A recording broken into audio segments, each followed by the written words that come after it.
BBS বার bending schedule. বার bending schedule কি? Job মার্কেটে এটার প্রয়োজনীয়তা কতটুকু? আপনি যদি বিবিএস জানেন এবং বিবিএস এর মাধ্যমে ক্যালকুলেশনগুলো করেন, তাহলে আপনার কাজ কতটুকু সহজ হবে। চলুন দেখা যাক। ভিউয়ার্স, দেখতে পাচ্ছেন এখানে আমরা একটা প্রিকাস্ট ফাইলের বার বেন্ডিং শিডিউল দেখাচ্ছি। এই জায়গাটাতে আমাদের এই যে ভিডিওটা করার সুবিধার জন্য আমরা এটার যে ড্রয়িংটাও একটা সাইডে রেখে দিছি, যাতে আমাদের এক্সপ্লেন করতে সহজ হয়। সো আমরা ফার্স্ট ওয়ান দেখি যে এই বিবিএসটা প্রিপেয়ার করার জন্য আমাদের যে টেবিলটা ক্রিয়েট করতে হবে সেখানে কি কি আইটেম আছে।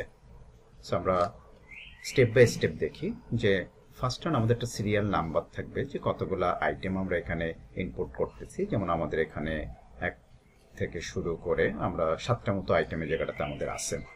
তারপর ডেসক্রিপশন, যে আমরা যে রিভারগুলো এখান থেকে নিচ্ছি সেটা কোন লোকেশনের বা কোন টাইপসের রিভার। যেমন আমাদের এই জায়গাটাতে টাই রড থাকবে, মেইন রড থাকবে, শো রড থাকবে।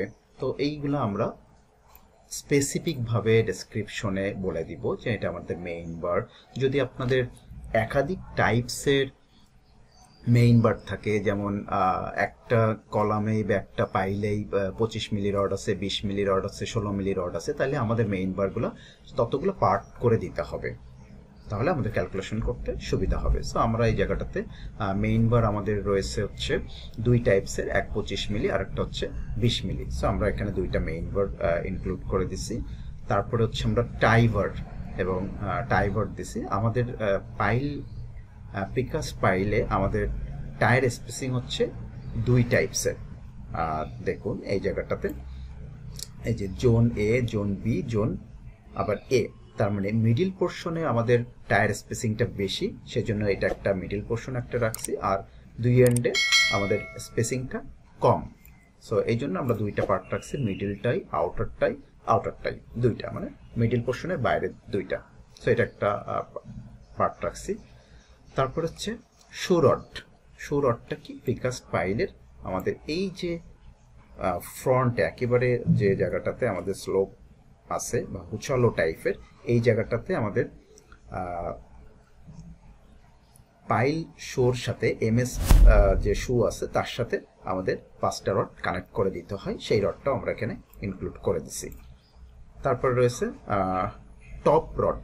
আমাদের এই প্রিকাস্ট পাইলের একেবারে টপ যে জায়গাটাতে আমরা হ্যামারিং করে পাইলটাকে ইনসার্ট করা হয় সয়েলের ভেতরে, এই জায়গাটাতে আমরা কিছু টপ বার ইউজ করছি 12 মিলির, সেটাও আমরা ইনক্লুড করছি। সো আমার এই জায়গাটাতে যে কয়টা আইটেম আছে আমি সেই কয়টা আইটেম এখানে ব্যবহার করছি। সো আপনি যখন এটা কলামের জন্য করবেন, বিমের জন্য করবেন বা স্ল্যাবের জন্য করবেন, তখন কিন্তু এই আইটেম কিন্তু অনেক আরো বেশি অ্যাড হইতে পারে। সো আমরা একটা ছোট মোটামুটি অল্প সময়ের ভিতরে যাতে কাভার করা যায় সেজন্য আমরা এই প্রিকাস্ট পাইলটা কাভার করছি।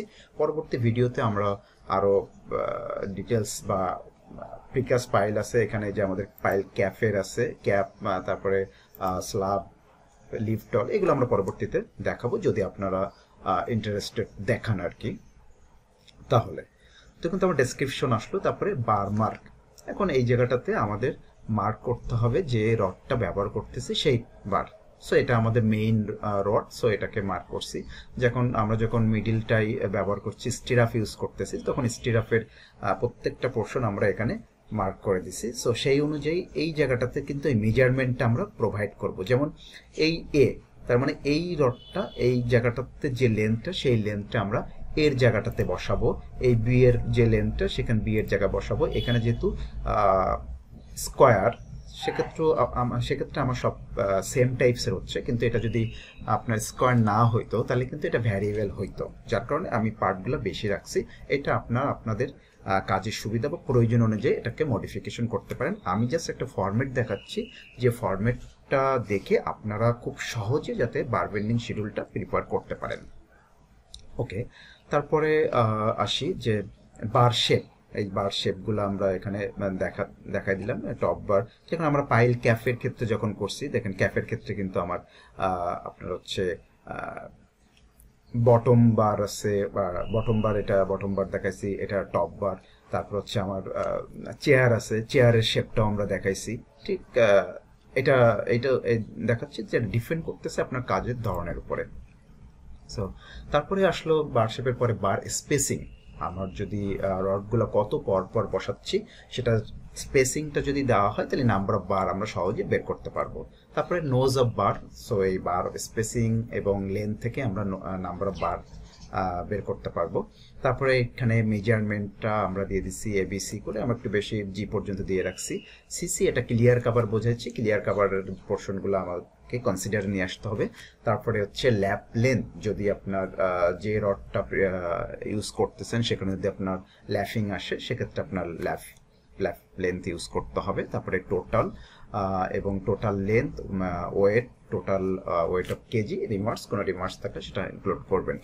এখন চলুন আমরা এই যে শিডিউলটা আমরা দেখাচ্ছি এটার কাজটাকে আরো বেশি স্মুথ করার জন্য আমি যেটা করছি এই জায়গাটাতে মেজারমেন্টটা দেখাইছি। তার মানে আমার এই পাইলের লেন্থ যদি ভ্যারিয়েবল হয়, চেঞ্জ হয়, তাহলে এই যে ভ্যালুগুলা চেঞ্জ করলেই আমার টোটাল রেজাল্টটাকে চলে আসবে। তার মানে আপনার কিন্তু এক কাজ বারবার করা লাগতেছে না, আপনি যদি একটা ফরম্যাট ক্রিয়েট করে রাখেন।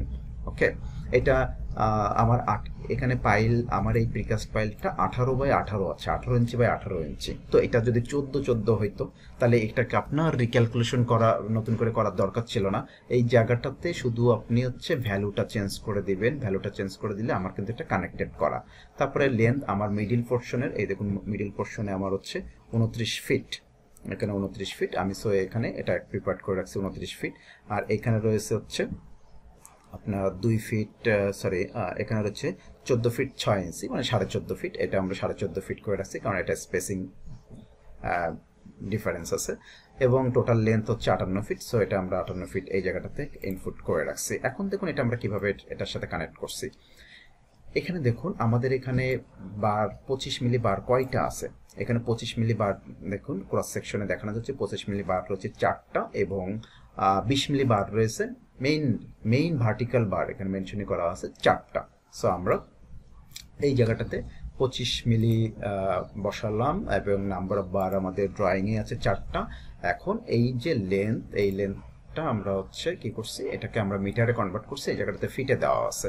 সো আমরা 3.28 দিয়ে ভাগ দিয়ে মিটারে কনভার্ট করছি তার। এবং এখন দেখুন আমার ক্লিয়ার কাভার, আমার তো লেন্থ হচ্ছে 58 ফিট কিন্তু আমার তো ক্লিয়ার কাভার রয়েছে 3 ইঞ্চি করে। সো বোথ সাইডে আমার 3 ইঞ্চি 3 ইঞ্চি, তার মানে 6 ইঞ্চি ক্লিয়ার কাভার আমার বাদ যাবে। সো এটাকে আমরা বাদ দিছি, এটা যেহেতু ইঞ্চিতে দেওয়া আছে এটাও ইঞ্চি থেকে আমরা হচ্ছে মিটারে কনভার্ট করে নিছি। ল্যাপ লেন্থ আমার এখানে পাইলের লেন্থ হচ্ছে 58 ফিট, কিন্তু 58 ফিটের রড তো আমাদের হয় না, আমাদের রডের লেন্থ সর্বোচ্চ কত হয়, 39 ফিট 4 ইঞ্চি বা 6 ইঞ্চি হয়। তার মানে আমার প্রত্যেকটা রডেই কিন্তু আমার ল্যাফিং ইউজ করতে হচ্ছে। এবং আমার এখানে অ্যালার্ভেল ল্যাপ লেন্থ আছে 2 ফিট। আচ্ছা এখানে মেনশন করা আছে কিনা আমি দেখি। আচ্ছা এখানে মেনশন নাও থাকতে পারে, আমার ডিটেলসে আছে আর কি।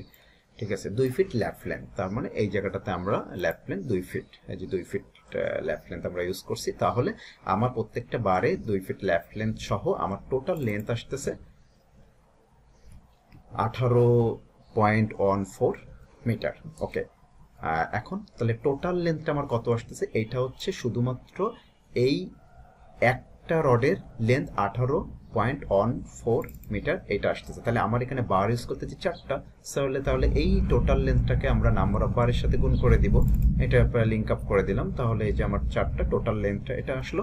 আর 25 মিলি রডের ইউনিট ওয়েট কত আমরা এখানে ক্যালকুলেশন দেখাই দিছি, আপনারা জানেন এটা ডি স্কয়ার বাই 168.2, তাহলে 3.8 আসতেছে। তাহলে এখন আমার টোটাল লেন্থ এইটা আর ইউনিট ওয়েট এইটা, তাহলে এই দুইটা গুণ করলে আমার টোটাল ওয়েট, রডের ওয়েটটা চলে আসলো। দ্যাটস ইট, এটা ওকে। এখন আমরা 25 মিলি রড হলো এবং 20 মিলি রড ছিল আমার হচ্ছে 20টা। ঠিক আছে, 20 মিলির 20 মিলি রড রয়েছে 4টা। সো সিমিলার ওয়েতে আমরা এটাও বসাই দিলাম। এবং মিডল টাই, এখন দেখি মিডল টাইতে আমাদের বার ডায়া আছে 10 মিলি রড দেওয়া আছে, মিডিলটার লেন্থটা কত আমাদের 29 ফিট। এখানে দেখুন আমি কিন্তু সরাসরি এই জায়গাটাতে এবং স্পেসিং রয়েছে 6 ইঞ্চি পরপর। তো এখানে আমি সরাসরি এখান থেকে কিন্তু লিঙ্ক করে দিছি, দেখুন এই জায়গাটা থেকে লিঙ্ক চলে আসছে।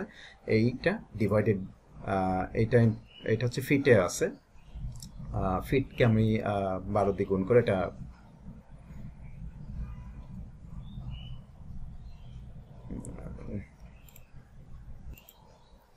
হ্যাঁ এটা 29 ফিট আছে। তো এটাকে আমরা 12 দিয়ে গুণ করছি, ইঞ্চিতে নিয়ে আসছি, কারণ কি আমার স্পেসিংটা ইঞ্চিতে, সেহেতু আমি এটাকে ইঞ্চিতে কনভার্ট করে নিয়ে 6 দিয়ে ভাগ দিয়ে 1 গুণ করছি। আপনারা জানেন যে আমার স্পেসিং স্পেসিং দিয়ে যদি ভাগ দিই তাহলে রিং আমার একটা বেশি আসে, সেক্ষেত্রে 1 দিয়ে যোগ করলে আমার 59টা বার আসে। বাকিগুলা আমার এই জায়গাটাতে যে রিংয়ের যে লেন্থটা, এটা আমরা সরাসরি যে এখান থেকে বসায় দিছি 14 ইঞ্চি। 14 ইঞ্চি কিভাবে আসলো আমি দেখাই, আপনাদের কোনো কনফিউশন থাকতে পারে যে 18 ইঞ্চি। 18 ইঞ্চি হচ্ছে আমার ক্রস সেকশন পাইল, প্রিকাস পাইলের। তাহলে আমার টাই কত আসবে, আমার 2 ইঞ্চি ক্লিয়ার কভার যদি হয় তাহলে 2 2 4, তাহলে 18 থেকে 4 বাদ যাবে, তাহলে 14। তাহলে 14 ইঞ্চি আমার থাকতেছে টায়ার এক অন সাইড লেন্থ। সো আমরা এখানে অন সাইড লেন্থ 14 ইঞ্চি, এটাকে আমরা মিটারে কনভার্ট করে নিছি। এবং চারটায় আমার সেম।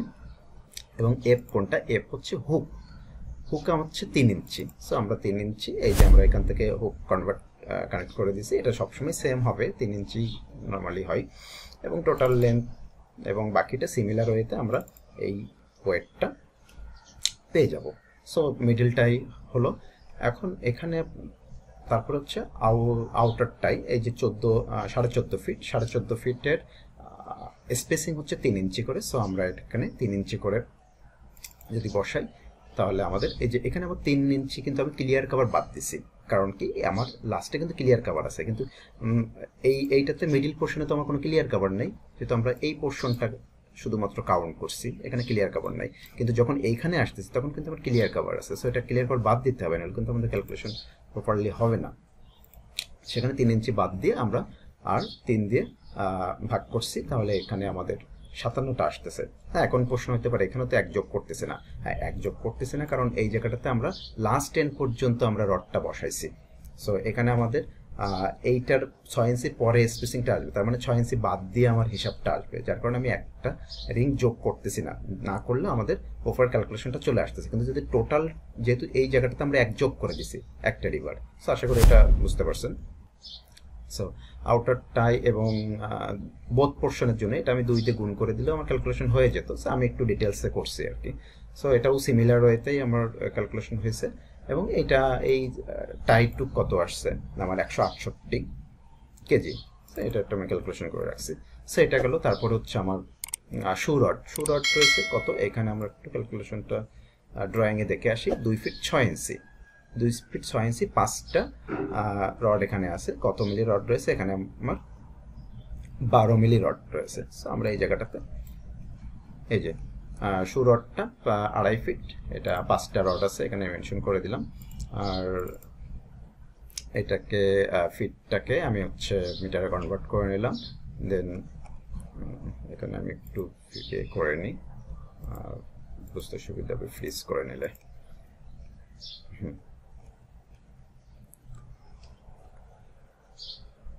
এই শু রড টোটাল রড, তাহলে আমার এই হ্যাঁ টোটাল লেন্থ এইটা, আর হচ্ছে টোটাল এটা, আর টোটাল লেন্থ এটা 5 দিয়ে গুণ করলাম। এটা সিমিলার, আগের মতোই ক্যালকুলেশন আসছে। এটা আসলে তারপরে টপ রড হচ্ছে দেখুন এই জায়গাটাতে আমাদের যে টপ রডটা আছে সেটা এখানে আমাদের 12 মিলি রড দেওয়া আছে। এই পোর্শনটাতে যে রডটা দেওয়া আছে, সো এটা আমরা এখানে অ্যাড করে দিছি। আমরা 12 মিলি রড দেওয়া আছে, এটার এ বি সি, এটা ক্যালকুলেশনটা আমরা এখানে দেখাই দিছি। ঠিক আছে, এই যে এখান থেকে নিয়ে নিছি, এটা আমার রয়েছে 13 ইঞ্চি আর এদিকে রয়েছে 12 ইঞ্চি করে। ঠিক আছে, ক্লিয়ার কভার বাদ দেওয়ার পরে। সো সিমিলার ওয়েতে আমাদের এটাও ক্যালকুলেশন আসলো। সো এখন আমাদের এই টোটালটা যোগ করলে আমরা পাচ্ছি হচ্ছে 639.94, তার মানে 640 কেজি। তো ভিউয়ার্স, এইভাবে কিন্তু আমরা এই বিভিএস এর মাধ্যমে খুব সহজেই যে কোনো ক্যালকুলেশন খুব সহজেই, বিশেষ করে রিভারের জন্য এটা সবথেকে প্রিফারেবল। তো এইখানে এখন দেখুন, আপনি যদি পরে অন্য কোনো ডায়ার ক্যালকুলেশন করতে চান, জাস্ট এখানে এইটা ইনপুট করে দিবেন, আমার ক্যালকুলেশন শেষ, আপনার বারবার একই কাজ করা লাগবে না। তো ভিউয়ার্স, আজকে এই পর্যন্তই। যদি পরবর্তীতে আরও ভিডিও চান, বিম, কলাম বা slab, retaining all, lift, core, তাহলে কমেন্টে জানাবেন। আর ভিডিও ভালো লাগলে অবশ্যই কমেন্টে মন্তব্য করবেন এবং লাইক দিবেন, এবং তাহলে একটু উৎসাহ পাই ভিডিও বানানোর জন্য। সো এই পর্যন্তই, ধন্যবাদ সবাইকে।